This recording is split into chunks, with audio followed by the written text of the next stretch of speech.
శాంతియుతంగా తేల్చుకుందాం అనుకున్నావా? తేల్చు, శాంతియుతంగా నువ్వే సార్ తేల్చు. నాకు ఆ ముగ్గురు కావాలి సార్. నీ ముగ్గురు తగలయ్యా కాదు, వింటావా? ఒకే ఒక్క నిమిషం వింటావా? చెప్పండి సార్. ఇక్కడ అందరూ శాంతియుతంగా అందరూ హ్యాపీగా చూస్తున్నారు అనుకుంటావా? నీకు నిజంగా ఇప్పుడు పోలీసులను బయట పిలుస్తారు మేడం. సార్ ఒక షాప్ కి వెళ్తాం, మనకు నచ్చింది మనం కొనుక్కొని వస్తాం, కన్విన్స్ అయితే రాము కదా. నాకు ఈ ముగ్గురు నచ్చారు. ఇంకో ఇద్దరు బయట ఉన్నారా? లేరు సార్, వీళ్ళు ముగ్గురే ఉన్నారు. అసలు సిగ్గులేదమ్మా, పెంపకమా ఇది? మీ తల్లిదండ్రులు పిలవాలా ఒక్కసారి ఫోన్ చేసి? వాళ్ళ తప్పేముంది సార్, ఇది నా ఇష్టంతో నేను చేస్తున్నాను, వాళ్ళకి సంబంధం లేదు. సంబంధం లేదంటే తల్లిదండ్రులకు సంబంధం లేదా? వాళ్ళ కన్న కూతురు ఎటువంటి క్యారెక్టర్ ఇక్కడ పబ్లిక్ వాళ్ళు ఒక్కసారి పెళ్లి చేశారు అంతే, వాళ్ళకి ఇంకేం సంబంధం ఇష్టానుసారం అమ్మా? నీ ఇష్టానుసారమేనా?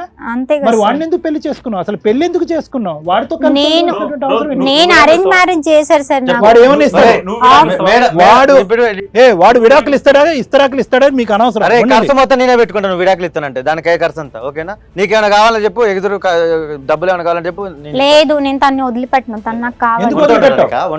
మేము పెళ్లి చేసుకున్నాం, పెళ్లి చేసుకున్నాం. నేను లైక్ చేశాను, లైక్ చేశాను. వీని షేర్ చేసినవా? తన్ని లవ్ చేశాను. అదే ఉన్నట్టుంది, లైక్ షేర్. నువ్వు నీ మెంటల్ సార్ వాడు వీడు ట్రాప్ చేసారని అనిపిస్తుంది నాకు. నేను ఇక్కడ నుంచి ఆ పిల్లకు 100 అనిపిస్తుంది రా.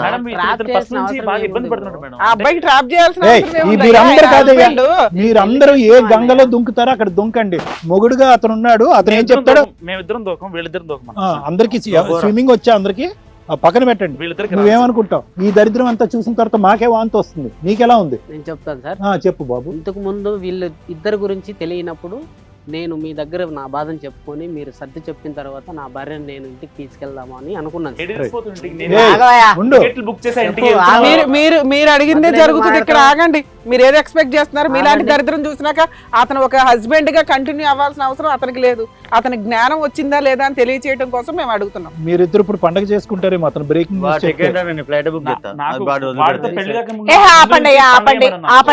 నువ్వు చెప్తాడు. నువ్వు ఏ నిర్ణయం తీసుకుంటావు? నీ జీవితం బాగుపడే నిర్ణయం గురించి నాకు తెలియదు కాబట్టి, నలుగురు సమక్షంలో నేను తాళి కట్టాను కాబట్టి నా పరువు బజార్కి అందరికి తెలియకూడదని, నలుగురు మా గురించి చెడుగా అనుకోకూడదు, మేమే సర్ది చేసుకోవాలని అనుకున్నాను సార్ ఇంతకుముందు. అందుకని చెప్పి మీ దగ్గరికి వచ్చాను. ఇప్పుడు ఇంత తెలిసిన తర్వాత వీళ్ళిద్దరు గురించి నాకు తెలియకుండా వాడు తెలియకుండా ఇంకొకటితో కథలు ఇంకా ఎన్ని ఉన్నాయో అలా చేస్తుంది కదా, నాకు నచ్చలేదు సార్. నాకు డివోర్స్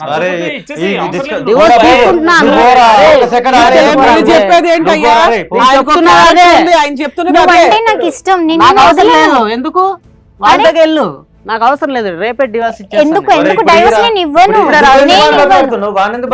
తను ఎలా వదులుకోవాలి? నాకు తను కావాలి,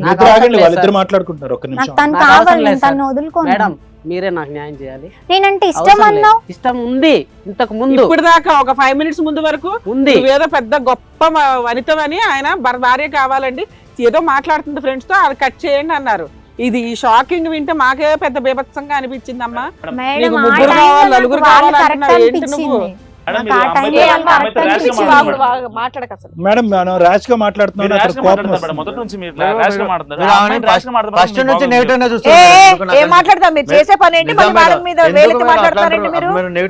వాడు ఎంత చేసిండో తెలియదు. సిగ్గుశరం ఏమన్నా ఉందా? ఎలా పెరిగావు నువ్వు? చిన్నప్పుడు నుండి ఇలాగే ఒక లేడీకి ముగ్గురు ఆడదాన్ని చూస్తున్నా నేను ఫస్ట్. మళ్ళీ దానికి ఎంత మంది ఉన్నారు తెలియదు మేడం, నాకైతే ఒక్కలే. సిగ్గులేదా నీకు? మాట్లాడక అసలు నువ్వు ఎందుకు మాట్లాడుతుంది మేడం? నాకు బాధ అవుతుంది. ఏంది? దేనికయ్యా బాధ? ఇలాంటి వినాల్సి వస్తుందా? వాళ్ళకందరికంటే ఎక్కువ వాడు విడాకులు ఇస్తున్నాడంటే మీరిద్దరు ఎగిరి గంతేస్తున్నారు, తర్వాత మీరిద్దరు ఎలా ఎక్కువ హక్కు సార్? వాళ్ళిద్దరు కంటే ఎక్కువ టైం నాతోనే ఉంది. హక్కేదిరా బాబు? ఒక్క నిమిషం, మేము చాలా కూల్ గా వింటున్నామని పిచ్చిగా రెచ్చిపోయి మాట్లాడుతున్నారు మీరు. మాకు ఇది కొంచెం ఎంటర్టైన్మెంట్ లా అనిపించింది. ఎందుకంటే ఇద్దరు పిచ్చోళ్ళు వచ్చి ఏంటి ఇట్లా మాట్లాడుతున్నారు, ఇంత సైకిక్ గా ఉన్నారు ఇట్లా అని మేము వింటున్నాం. ఆవిడ సీరియస్ అయితే మేము ఊరుకోమండి అనేటైతే మొత్తం అందరికి చెంపలు పగిలిపోతాయి. మళ్ళీ ఆ అమ్మాయి ఏమన్నా మీరెవరు చెప్పడానికి? అది చేసిన పని వల్ల ఈ రోజు ఒక అబ్బాయి జీవిత నాశనం అయింది. ఇక్కడ ఎంత కొవ్వొచ్చి మాట్లాడుతున్నారు తెలుసా మీరు ఇక్కడికి వచ్చి? అందుకే నాశనం అయితే బాగా చేసుకోమని మేడం, మాకేం ప్రాబ్లం లేదు. ఒక అమ్మాయితో ముగ్గురు ఉంటారా? ఆవిడ ముగ్గురు కలిపి అందరినీ ఉంచుకుంటుందా? అక్కడ తప్పే ఉంది ఆ అమ్మాయిని నేనేం అనకూడదా? మేడం మీరు వచ్చి ముగ్గురితో వకాలతో ఒకసారి తీసుకొని కొట్టట్లేదా మాట్లాడుతున్నారా? మేడం? ముగ్గురితో ఒకసారి మీ కొట్టట్లేదా? ముగ్గురు సొసైటీకి చాలా అవసరం అమ్మా. ఎవరు ఎంతమందితో అన్నా తిరగొచ్చు, మేమంతా గ్రూప్ గా ఉంటామని మాట్లాడతారా సిగ్గు లేకుండా? అమ్మాయి నాకు అవసరం మేడం. నాకు అత్యవసరం మేడం. మేడం నాకు వాళ్ళిద్దరు కావాలి మేడం. పిచ్చ మాటలు నువ్వును. నేను ప్రేమించాను మేడం వాళ్ళిద్దరిని. పిచ్చెక్కిందానికేమన్నా? పిచ్చెందుకు మేడం? మేడం మాట్లాడు. పిచ్చెక్కిందానికేమన్నా చెప్తున్నాను. వింటున్నాం కదా అని మేమేదో ఓకే వచ్చారు టైం ఇచ్చారు కానీ మీ ఇష్టం వచ్చినట్టు బిహేవ్ చేస్తున్నారు. నువ్వు సొసైటీలో బతకడానికి అవకాశం ఉన్న వ్యక్తివేనా అసలు? ముగ్గురు కావాలా నీకు ఒక్కకేసారి? అంత కొవ్వెక్కి కొట్టుకుంటున్నావా? ఆ అబ్బాయికి ఏదో ఇది చేసి వాళ్ళకి కట్ చేద్దామని మేము చూస్తే నీ భాగోతం విన్నాక ఎంత దారుణంగా మాట్లాడుతున్నావు నువ్వు. 2 hours నుంచి నడుస్తుంది ఈ పంచాయతీ అంతా. భర్తను కట్ చేయమని మాట్లాడుతున్నారు వాళ్ళు. ఏనానా నీకు ఇప్పుడు క్లారిటీ ఉందా? ఇదే కోసం నేను స్టార్టింగ్ లో అడిగా, మొత్తం స్టోరీ విన్నాక ఏ డెసిషన్ తీసుకుంటావు ఒకసారి ఆలోచించినానా అని. ఇప్పుడు క్లారిటీ వచ్చిందా? ఈవిడికి నువ్వు కావాలేమో, నీకు ఆ అమ్మాయి అవసరంలా గుర్తుపెట్టుకో. ఎందుకంటే ఆ అమ్మాయి ఎట్టే టైము చెడు కూడా ఆడేస్తుంది మగాళ్ళని. అర్థమవుతుందా? అర్థమైంది. నీకు డైవర్స్ ఇప్పించే బాధ్యత నాది. Okay madam, thank you madam. మేము ఇంకా ప్రొసీడింగ్స్ మాట్లాడిన తర్వాత కంక్లూజన్ మాట్లాడతాం. ఓకే. ఆవిడ సీరియస్ అవ్వద్దని వాళ్ళిద్దరూ మాట్లాడారు చూసి దానికి కోపం వచ్చింది నాకు. ఆవిడ సీరియస్ అవ్వద్దు అసలు ఇట్లా వదిలేస్తే ఎట్లా? తల్లిదండ్రులు చెప్పరు, భర్త చెప్పరు. నేనున్నాను మేడం. చెప్పడానికి ఉన్నారమ్మా మీరు. మీరు చెప్పే చూసుకుంటున్నారు కదా ఇట్లా. మీకు ఏ హక్కు ఉందని మాట్లాడుతున్నారు ఇక్కడ అసలు? మీ భాగవతాలు తెలియజేయడానికి ఇక్కడ తీసుకొచ్చాం తెలుసా? ఈ అబ్బాయికి సేవ్ చేయడానికి, ఈ అబ్బాయికి న్యాయం చేయడం కోసం మీ ఇద్దరిని ఇక్కడ తీసుకొచ్చాం. ఎవరికి పంచాలా అని ఇక్కడ ఆవిడ పంపకాన్ని చేయడానికి కాదు. ఆగండి, ఇంకో గంట ఆగితే మిమ్మల్ని పోలీసులు పిలిచి ఎక్కడ పంపించాలో పంపిస్తాం. ఈయనకి ఆ రైట్స్ ఉన్నాయి. ఇప్పుడు మీ ఇద్దరు చేసిన భాగవతం అంతా ఎందుకు ఎంటర్టైన్ చేసామో తెలుసా? అతనికి ఎవిడెన్స్ ఇవ్వడానికి, లీగాలిటీ కోసం ఎంటర్టైన్ చేసాం మిమ్మల్ని. పిచ్చెక్కినట్టు వాగుతున్నారు కదా, మీ పేరెంట్స్కి కూడా ఇస్తాం. మాట్లాడండి సార్, వీళ్ళ భాగవతం ఏంటి అసలు? వీళ్ళు నిజంగానే సొసైటీలో బతకడానికి అవకాశం ఉన్న వ్యక్తుల సొసైటీలో వీళ్ళిద్దరిని వదలొచ్చా వదలకూడదా? మా ఇద్దరిని సైకలాజికల్ గా మా ఇద్దరిని వదిలేయండి. ఎక్కడికి వదిలేదు? ఎక్కడికైనా సరే సార్, హ్యాపీగా ఉంటాం. నా వల్ల కావట్లేదు. వీక్లీ కానీ నీకే అంత ఉంటే 2 నాతో వీక్లీ మరి అదే కదా సార్ నా బాధ అంతా. వీడెవరు సార్? వీడెవడు? బ్యాట్ చేస్తుంది వీడే సార్. ఎవడు? మీరు మారరా బాబు? మేడం అలా మేడం అలాగ గొంతు చించుకుని ఆవిడ బాధ ఆవిడ వ్యక్తపరుచుకున్నా కూడా ఆ అమ్మాయికి ఎలాగ సార్ వీళ్ళకి ఎక్కడ పడాలో అక్కడ పడాలి సార్. ఎవరితో పడాలో వాళ్ళతో పడాలి. కూడా తెలిసినాయి కదమ్మా. ఇప్పటి వరకు కూడా నేను ఏమనుకుంటున్నాను మేడం, వీళ్ళకి కాన్సిక్వెన్సెస్ తెలియక మాట్లాడుతున్నారని అనుకున్నారు కానీ ఒకటి చంచలు కూడా అంటున్నాడు, ఇంకోటి ఏదో అంటున్నాడు. అంటే అవి ఎలా ఉంటాయి, ఏదో సినిమాల్లో చూపించినట్టు ఉంటాయి అని ఎంటర్టైన్మెంట్ ఫీల్ అవుతున్నట్టున్నారు. ఓసారి పంపిస్తే ఆ ఎంటర్టైన్మెంట్ కూడా ఇక్కడ అది ఓవర్ రూమ్ కాదమ్మా. నిన్ను జైల్లో వేసి ఇద్దరిని కూర్చోబెట్టాలి. ఏంటంటే మీ ఇద్దరికి కూడా ఏంటంటే ఒక పక్క కష్టం పంచుకుంటాం మేడం. వద్దు, మీరు ఏమన్నా పంచుకోండి కానీ ఫైనల్ గా ఏం జరుగుతుందో నేను చెప్తాను. ఒక్క నిమిషం ఆగండి. ఇప్పటికైనా కూడా అతనికి బుద్ధి వచ్చింది. ఇప్పుడు ఏంటంటే వాస్తవం ఏదైతే కనుక మొదటి నుంచి మీ ఆవిడ అంటుంది కదా, అనుమానం అనేటటువంటి మాట అంటుంది కదా, బహుశా ఏంటంటే నువ్వు అనుమానం పడుతున్నావు అనేటటువంటి పిక్చర్లో నీ పెట్టి ఆ అమ్మాయి బ్యాక్గ్రౌండ్ నుంచి కంటిన్యూ చేసింది. వాస్తవానికి నాకు నిజంగా నా గట్ ఫీలింగ్ ఏంటంటే కనుక ఇది అనుమానం కాదు, నిజం ఒకటి. ఇది only the tip of the iceberg. ఇది ఏదైతే నువ్వు ఇక్కడ కనిపిస్తున్నావో, నువ్వు ఎలాగో ఒక డెసిషన్ తీసేసుకున్నావు, ఇంక ఈ అమ్మాయి వద్దు, ఈ గోల వద్దు, ఇవి చిన్నటువంటి విస్తరలు రోడ్డు పడితే కనుక కుక్కలు నాకుతాయో ఏదో అనేటువంటి ఫీలింగ్ నీకు వచ్చింది కదా. Well done. నువ్వు ఆ నిర్ణయం తీసుకున్నందుకు నేను చాలా హ్యాపీ. బహుశా ఏంటంటే వీళ్ళిద్దరిని కాదు, వీళ్ళిద్దరిలో ఒకరిని చూసినా కూడా నువ్వు ఇదే నిర్ణయం తీసుకోవాలి. ఎందుకంటే కనుక ఎయిర్ ఆఫ్ డౌట్ అంటూ ఉంటాం. ఎయిర్ ఆఫ్ డౌట్ అంటే కనుక ఇక్కడ నీకు కనిపించింది only tip of the iceberg. కనిపించినటువంటి ఇంకా ఎంత ఉంది, ఎంత చండాలం ఉంది అనేటటువంటిది మనం ఇంకా చూడవలసింది. ఇంకోటి ఏంటంటే మేడం, ఇక్కడ వీళ్ళిద్దరితో మాట్లాడవలసినటువంటి అవసరం లేదు. ఎందుకు లేదు సార్? మీ ఇద్దరు తర్వాత బయట మాట్లాడుకుంటారు. వీళ్ళిద్దరితో మాట్లాడటం ఎందుకంటే వీళ్ళిద్దరు మాట్లాడేటటువంటి ఆలోచన ఎలా ఉంది అంటే కనుక ఇక్కడ ఒక టగ్ ఆఫ్ వార్ మాత్రమే. వాడికి దక్కేది నాకు దక్కేది వాడికి దక్కకూడదు, నాకు దక్కేది వాడికి దక్కదు అనేటటువంటి పోరాట పట్టమే ఇక్కడ చూస్తున్నాం. కానీ ఇక్కడ వీళ్ళిద్దరిలో ఉండేటటువంటిది ఏంటంటే కనుక ఆ అమ్మాయికి వీళ్ళు పూర్తి స్థాయి అలవాటు పడిపోయారు. ఎందుకంటే కనుక ఇంత ఇక్కడ వైలెన్స్ జరుగుతున్నా కూడా ఆ అమ్మాయి మాట తీరు, ఆ అమ్మాయి వ్యక్తిత్వంలో ఒక పర్సనాలిటీ డిసార్డర్ అనేది ఉంది అనేది మనం చూసుకోవాలి. వీళ్ళందరినీ బీపీడీస్ అంటారు, బార్డర్ లైన్ పర్సనాలిటీ డిసార్డర్స్.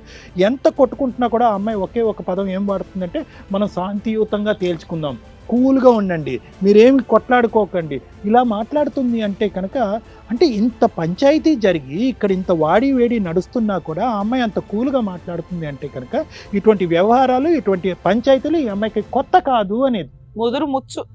వీళ్ళిద్దరికీ అర్థం కావాల్సింది ఏంటంటే, ఆ అబ్బాయికి అర్థం అయ్యేది ఏంటంటే వీళ్ళిద్దరే కాదు చాలామంది ఉన్నారనేది. వీళ్ళిద్దరికీ అర్థం కావాల్సింది ఏంటంటే ఈ అమ్మాయికి మన ఇద్దరమే కాదు, మన ముగ్గురమే కాదు, చాలామంది ఉన్నారు అనేటటువంటిది వీళ్ళిద్దరికీ అర్థం కావాలి. సో ఈ బార్డర్ లైన్ పర్సనాలిటీ డిసార్డర్స్ ఏంటంటే కనుక ఇదంతా కూడా స్వార్థపూరితమైనటువంటి వాతావరణం అన్నమాట. ఎక్కడికక్కడ ఆ మనుషులను వాడుకుని ఆ పడవని అనేటటువంటిది అలా దాటుకుంటూ మనుషుల్ని ఒకళ్ళని ఏటీఎం కార్డు కింద వాడుకుంటుంది, ఒకళ్ళు ఓఏ రూములకు వాడుకుంటుంది, ఒకళ్ళు బట్ట నిప్ప పప్ప, ఈ అబ్బాయిని ఏమో వచ్చి భర్త అనేటటువంటి లేబుల్ గురించి ఈ అబ్బాయిని వాడుకుంటూ ఉంటుంది. This is a commonality. ఇప్పుడు మనం ఆ అమ్మాయి క్యారెక్టర్ గురించి ఇంత విడమర్చి మనం మాట్లాడుతున్నా కూడా ఆ అమ్మాయి నిప్పండి, ఆ అమ్మాయి నాకే దక్కుతుంది అనేటటువంటి మాట్లాడేటటువంటి వీళ్ళిద్దరూ ఏంటంటే కేవలం ఏంటంటే టూ ఇమ్మెచ్యూర్ ఈడియట్స్ అని అంటూ ఉంటాను అనమాట. వీళ్ళ సంగతి ఎప్పుడు బయట అవుతుందంటే కనుక ఎప్పుడైతే కనుక ఆ పేరెంట్స్ని ఇక్కడ కూర్చోపెట్టి మీ అబ్బాయిలు ఈ వయసులో ఉండేటటువంటి మీ అబ్బాయిలు వీళ్ళేదో ఉద్యోగాలు చేసేస్తున్నారు, చదివేసుకుంటున్నారని మీరు చంకలు గుద్దుకుంటున్నారు కదా. వాస్తవాలు ఏంటంటే ఒక పెళ్ళైనటువంటి ఆడపిల్ల గురించి ఇలాగ ఇల్లీగల్గా అన్ఎథికల్గా వీళ్ళిద్దరు కొట్టుకు చేస్తున్నారు అనేది ఆ పేరెంట్స్ ద్వారానే వీళ్ళకి బుద్ధి చెప్తే కనుక లీగల్ సిస్టమ్ ఏ విధంగా బుద్ధి చెప్తుంది, ఏ విధంగా ఎవరు ఎంతసేపు జైల్లో ఉంటారు అనేటటువంటి ఒక ఎత్తు అయితే కనుక, రెండో ముఖ్యమైనటువంటి అంశం ఏంటంటే కని పెంచినటువంటి తల్లిదండ్రుల ద్వారానే మరి వాళ్ళు కూడా చేతులు ఎత్తేసి సార్ మేము కూడా వాళ్ళకి బుద్ధి చెప్పడానికి ట్రై చేసాం, ఇప్పుడు మేము కూడా చేతులు ఎత్తేసి వెనక్కి వెళ్ళిపోయాము అంటే కనుక మనం ఏం చేయలేం. కానీ ఇలాంటి వాళ్ళకి బుద్ధి రావాలి అంటే కనుక ఆ పేరెంట్స్ యొక్క ఇన్వాల్వ్మెంట్ అనేది ఇక్కడ చాలా ఇంపార్టెంట్.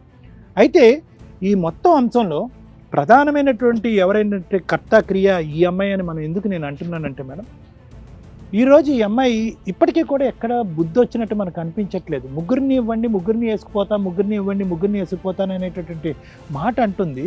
అసలు ఈ అమ్మాయి మెంటాలిటీ ఏంటి, ఈ అమ్మాయి మెంటాలిటీని ఎంత లోతుగా మనం విశ్లేషించాలి, ఈ అమ్మాయి మానసిక పరిస్థితిని మార్చడానికి ఎన్ని వందల వేల కౌన్సిలింగ్ సెషన్లు కావాలి అనేటటువంటిది నాకు అనిపిస్తుంది. ఎందుకంటే ఈరోజు సింపుల్గా ఆ అబ్బాయి విడాకులు తీసుకున్నాడు, ఆ అబ్బాయి గట్టెక్కాడు అనేటటువంటిది ఇక్కడ చాలా చిన్న issue, only 1% of the issue. ఈ అమ్మాయిని ఈరోజు బయటకు వదిలితే కనుక ఇలాంటి వాళ్ళు ఈరోజు ఇక్కడ మన ప్రత్యక్షంగా ఈ స్థాయిలో కొట్టుకుంటున్నారంటే వీళ్ళని రోడ్డు మీద తీసుకెళ్తే కనుక కత్తిపోట్లే కనిపిస్తాయేమో, ఇంకా భయంకరమైనటువంటి వార్తలు రేపొద్దున టీవీ ఛానల్స్లోని న్యూస్ పేపర్లో చూడవలసినటువంటి అవసరం అవుతుంది. ఎక్కడో చూడట్లేదు మనం వాడేమో వచ్చి వాళ్ళు భార్యని చంపేసి భర్తను కూడా పాతి పెట్టేశాడు, ఇవన్నీ ఎక్కడ చూస్తున్నాం? ఇలాంటి అంశాల్లోనే ఇటువంటి అక్రమ సంబంధాల వల్లే ఏర్పడుతున్నాయి అనేది మనకి అర్థం అవుతుంది. కాబట్టి ఏంటంటే ఈరోజు ఈ కథ ఇక్కడితో ముగిసింది అనేటటువంటి ఆలోచన కంటే ఇది బహుశా ఇక్కడి నుంచి ప్రారంభం అయింది, మన కంటపడటం అనేటటువంటిది ఈరోజు సమాజం మన ద్వారా చేసుకునేటువంటి ఒక అదృష్టం కింద మనం భావిద్దాం. ఈ అమ్మాయిని మార్చాలి, ఈ అమ్మాయికి ఒక ఆలోచన శైలి పెంపొందించాలి, ఈ అమ్మాయికి సైకలాజికల్గా కౌన్సిలింగ్ ఇవ్వాలి. ఏం అవసరమైనా కూడా ఈ అమ్మాయిని మార్చిన తర్వాత ఇక్కడి నుంచి పంపటం అనేది జరగాలి. కానీ లేదంటే ఈ అమ్మాయి ఎవరికి వాళ్ళని ఒక విస్తరలాగా వాడేసుకుంటుంది అనేటటువంటి ప్రమాదం ఉంది. సమాజానికి ఇలాంటి అమ్మాయిలు చాలా చేటు. ఎక్కడో కూడా ఈ అమ్మాయి ఇంత గట్టిగా అరిచి బుద్ధి చెప్పినా కూడా 0.5% కూడా ఆ అమ్మాయిలో ఒక కంటతాడు కానీ పశ్చాత్తాపం కానీ తప్పు జరిగిందని కానీ ఏమీ అనట్లేదు. ఇప్పటికీ ఏం పాట పాడతావమ్మా, ఏమంటావు ఇప్పటికీ? తనతో డైవర్స్ అంటున్నారు, వాళ్ళు వద్దంటున్నారు, ఎలా వద్దనట్లేదమ్మా, వాళ్ళిద్దరు కావాలంటున్నారు, వాళ్ళిద్దరిని నువ్వు కావాలి అని అంటున్నారు. వాళ్ళిద్దరికి ఓకే అయితే నాకు ఓకే. అయ్యో బాబోయ్, అంటే మేము ఇంతవరకు అరుచుకున్నది, తిట్టింది, పరువు, ప్రతిష్ట, నీకు బుర్ర లేదు అనేది ఏమీ అర్థం కావట్లేదమ్మా నీకు. సో కాబట్టి మేడం ఇటువంటి పర్సనాలిటీ డిసార్డర్స్ అంటే వ్యక్తిత్వపరమైనటువంటి లోపాలని సమాజంలో చాలా సీరియస్గా తీసుకోవాల్సినటువంటి అవసరం ఉంది. ఎందుకంటే వీళ్ళు చాలా కొంపల్ని ముంచుతారు, చాలామంది సూసైడ్ చేసుకోవడానికి కారణమవుతారు, హత్యలు